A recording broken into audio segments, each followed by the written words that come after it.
Hi, everyone. Welcome to this episode of MaxQ. I'm Mollie Jahner, your host. I'm joined today by Rob Hodges, who is the founder of Proficio Ventures. He has been really a founder, a funder. He's been in the M&A side of the house, P&E. He's done all the things. So it's a privilege to have you here today, sir. Would love for you to introduce yourself and tell us a little bit about what you've done and what you're currently doing. Okay. Well, thank you for having me, Molly. It's great to be here. I enjoyed our last conversation, and I'm excited to visit with you here today. I'll try to give you the 60-second version. Hmm. Um, so yeah, my name is Rob Hodges. I studied physics, math, and electrical engineering at the University of Texas, and I started my career in the semiconductor industry with ST Microelectronics, global semiconductor company. And I was with them for 26 years. So the first 17 were doing traditional semiconductor things. I was in R&D. I have 33 patents. I learned a lot about product development. I was Hmm. in the manufacturing organization and learned about industrial performance and unit economics and supply chain. And then I moved to the business side. And that's how I got into medical technology and startups and venture capital. So I was tasked with taking this molecular diagnostics platform, silicon based, from a prototype and taking it and making it into a business. So pre revenue, very pre revenue, very early stage prototype inside of a $10 billion semiconductor company in molecular diagnostics.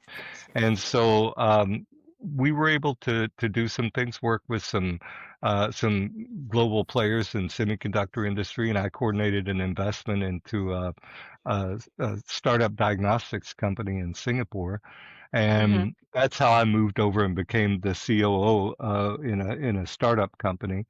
And we took that from a really early stage prototype to a robust manufacturable product, clinical trials, regulatory approval, market entry, profitability, and they were Hmm. acquired in 2018. So I got to see the whole cycle. And Hmm. and then I worked with a venture capital fund for a few years and created a venture building team for medical technology for them. And then I started my own consulting company, working throughout the MedTech startup ecosystem. And that gave me really an opportunity to have been on both sides of the table, on both sides of due diligence as an investor and an investee. And I went back in the trenches for a few years. An investor asked me to be the CEO of a company they were investing in. But recently, I've rebranded my company, Proficio Ventures, to emphasize venture building and Hmm. helping founders and investors to build and scale ventures across Hmm. healthcare and across Asia, Europe, and the US. And what does that mean? What does venture building look like to you? I would love for you to define it. Okay. Uh, it's a good question because it's more than just advising. In fact, I can give low touch or high touch depending on what the client wants. Hmm. Whether it's an investor that wants me to dig in and become the interim CEO, Hmm. and or CXO, meaning CEO, COO, CFO, CTO, and do whatever's necessary. Roll up the sleeves and get Hmm. involved and really build things to raise funds and get the companies started. And I've done that where I've had founders, one that's a clinician, one that's a professor at a university, and neither one of them wants to give up their daytime job. But Sure. they've come up with a prototype for some kind of medical device that Mhm. is promising. And so I'll get in and help them to get it to a point where it's investable. So Mhm. it's to get them to a point whether they're investable or that they're scalable or that they're positioned for an exit. Or I can just be an advisor if that's Yeah. really all they need. Well, and what does investable mean, especially on the medtech healthcare side? I would love for you to talk a little bit about that. We have quite a few medtech founders that are listeners, and so I would love for you to talk about that. Sure. Well, it depends on in which market you're talking about. The current market situation, we've been in this macroeconomic situation with tariffs that are hanging over, and it's created a Hmm. very uncertain environment. Hmm. And I would say right now, really, it's to have a capital efficient go to market. That's really what is driving a lot of the investment in both devices as well as diagnostics and life science tools. I'll group those together because in this uncertain environment, um, in addition to the traditional Hmm. success factors, okay, a big problem, a good solution, strong IP, Hmm. uh, good team, value-added board.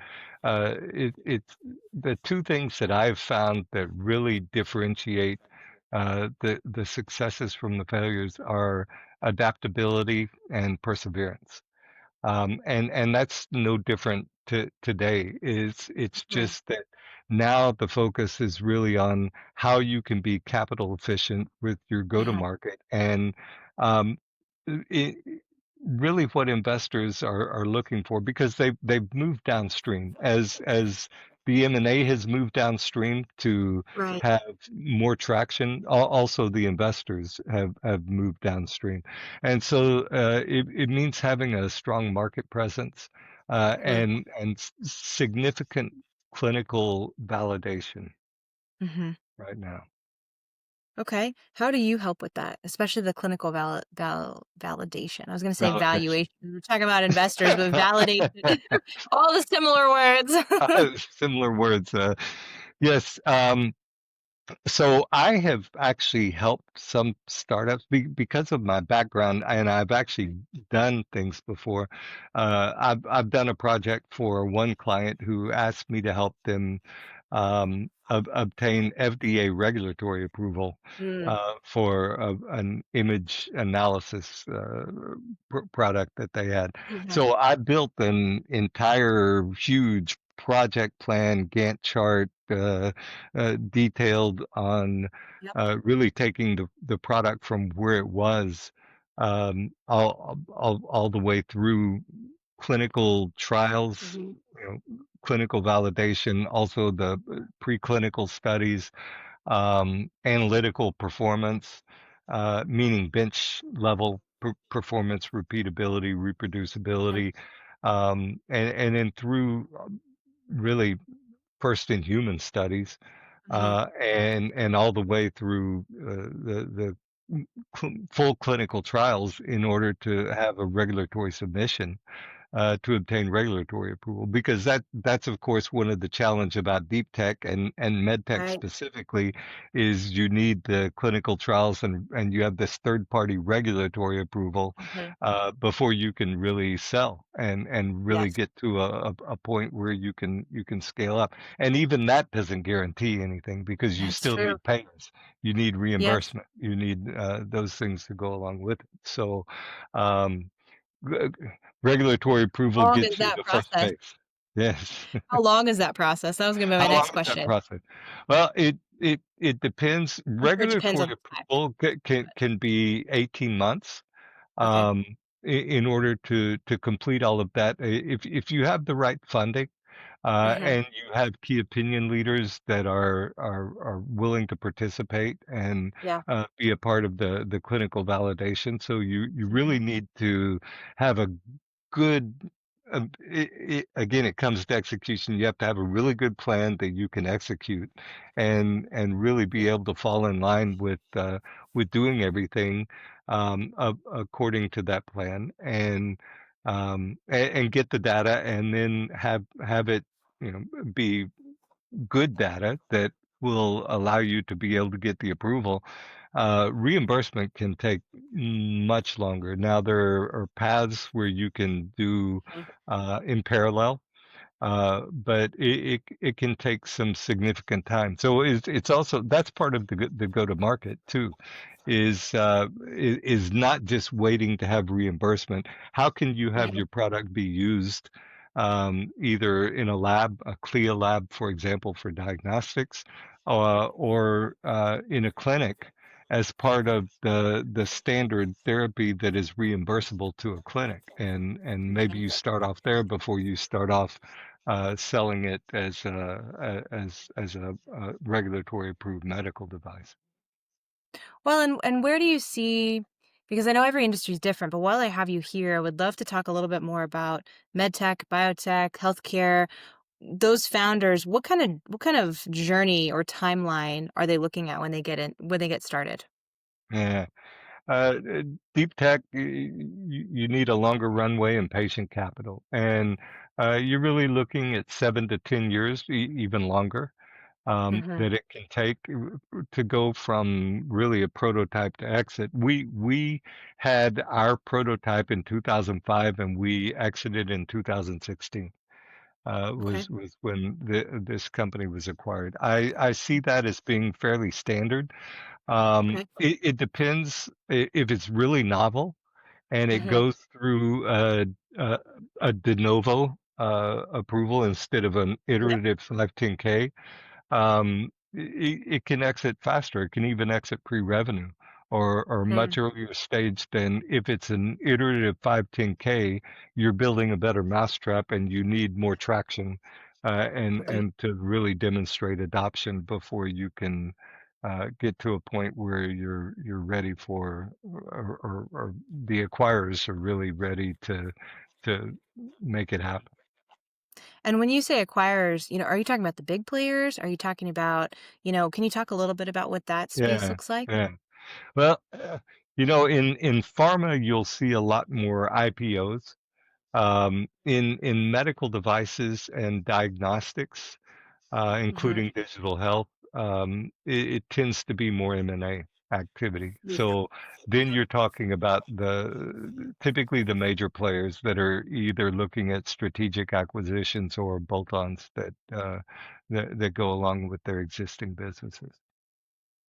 I love all of that. Thank you for giving kind of the lay of the land. I think that's important. I would love to, because you've been on the other side, not just as like a funder and, kind of one of those people working with VCs, you've also been the founder. From your seat as founder, how did you engage with capital? How did you engage with finding the right partner to fund your startups? Yeah. Well, first of all, I can't emphasize enough for founders how important it is to validate your value proposition. Uh, uh, Hmm. First, validate the problem. That it's not a perceived problem in a conference room or a lab, but with patients and clinicians that this is Right. really a problem that clinicians will prescribe and patients will use. And that needs to be an ongoing iterative process. Hmm. And then to translate that value proposition, which is at a high level, into a Hmm. target product profile. Um, and that means really starting with the end in mind. What do you envision at the end of for a product that will meet that value proposition, and work backwards, and have characteristics and criteria, both an optimal, what is ideal, Yes. and a minimal that you can't go below, because Hmm. I've seen a lot of capital wasted on projects. And we had a platform, so we were developing multiple products, but we had to kill a few. As we matured, we had to kill a few because at a certain point we realized either it wasn't manufacturable with the right yield and the right cost, or in order to do that, we were compromising the specs to the point Hmm. where it was going to be a Me Too product late. Uh, Yeah. and and and you can waste a lot of money going down that path with something that ends up dying, but much later Yeah. than it could have or should have. Hmm. So it's really important to have those things in place that really can be translated into product specs, engineering specs, and that you have all of that in such a way that at least you can get an initial seed funding Hmm. that can get you to an MVP. Yep. And I sort of hate to use MVP in the healthcare world because if Hmm. you're a patient, you don't want to know that you're getting Yes. Yes. treated by a minimum viable product. It doesn't sound so Appealing. encouraging, right? But so that it may not meet all of your value proposition for your biggest and really what your target market is, but it meets enough that gets you onto market, that can get you some traction, that can get you clinical data. Because Hmm. again, this is where you really need that clinical data Hmm. that can provide the evidence that you need. Then you will learn a lot through doing that. And again, this is where adaptability comes in. You have to really, Yep. you can't hang on stubbornly to your original idea. You have to take the feedback that you're getting and understand and be able to adapt to that to Hmm. get to the product market fit that you want to achieve for that target market. Because Hmm. especially if hardware is involved, the money that you're talking about now is not hundreds of thousands or 1 or 2 million. It's, 5, 6, 10, 15 million that you need to develop a product for that market. And if it's the wrong product, you usually don't get a second chance. Right. So you really need to take those things into account, Hmm. and then work through that to be able to get to, for example, you start off in Asia, you're able to build a market, a patient base, uh, talk talk to and plan with the market in the U.S., for example, Hmm. and plan and lay the skids and prepare everything for what capabilities, features, regulatory, clinical trials that you need to do that, and how much you really need Yep. to do that with a runway.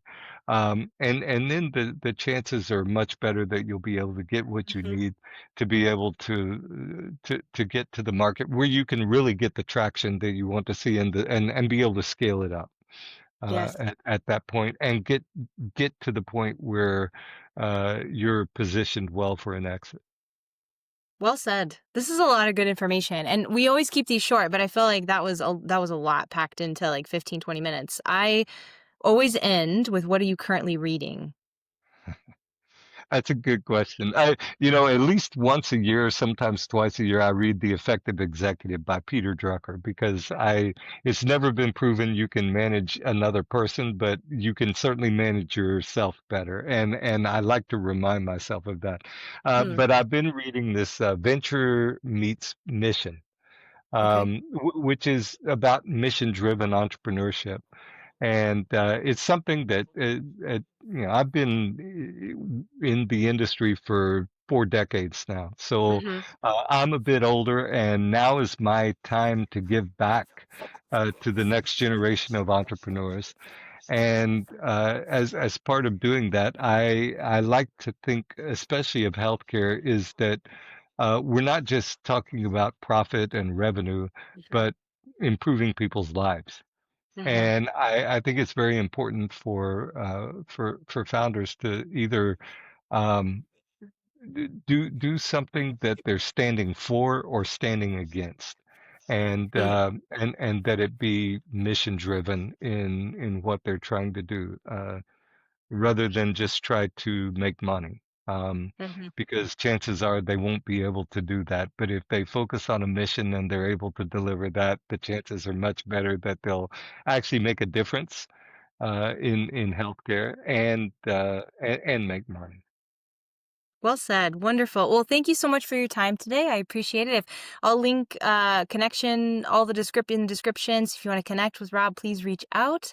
I know that he's quite active on LinkedIn. And thank you very much for your time today. I appreciate it. Thanks, Molly.